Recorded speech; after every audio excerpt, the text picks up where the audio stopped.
Hello viewers, কেমন আছেন সবাই? এই গুগল কোম্পানির লোগোটি আমরা কে না চিনি, সবাই চিনে থাকি এই লোগোটি।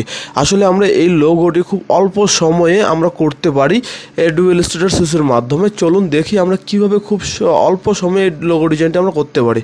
প্রথমে আমরা একটা ইলিপস নেব এবং কি আমরা এটা স্ট্রোকটি এই ফিল কালারটি অফ করে দেব, স্ট্রোক শুধু রাখবো।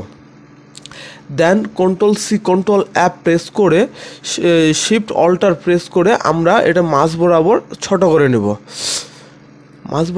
করে নেব, দেন সরি আমার এটা হয়নি, আবার আমি সেমভাবে কন্ট্রোল-সি কন্ট্রোল-অ্যাপ প্রেস করে আমি এটা নিয়ে নিলাম।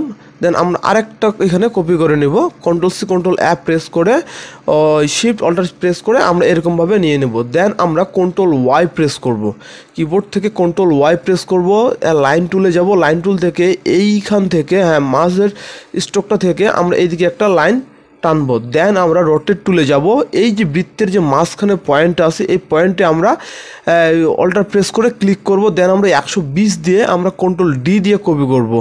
দেন আমরা এটাকে আবার কন্ট্রোল-ওয়াই প্রেস করে আমরা আউটলাইন থেকে বের হয়ে আসবো। দেন আমরা দুটাকে সিলেক্ট করব, শেপ বিল্ডারে যাব, দেন আমরা এটাকে কালার অ্যাপ্লাই করব। আপাতত আমরা যে কোনো কালার দিয়ে রাখতে পারি, দেন একেবারেই আমরা কালারও গ্রেডিং করতে পারি, সমস্যা নেই। আপাতত আমরা যে কোনো একটা কালার দিলাম। দেন আমরা এটাকে এখান থেকে এটাতে হলুদ কালার, মানে আমাদের লোগোটির যে কালারটি আছে সেই কালারগুলো আমরা এখন এইটাতে অ্যাপ্লাই করব।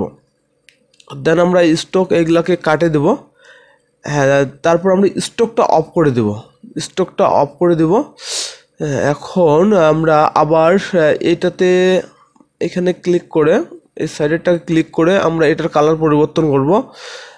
এটার কালার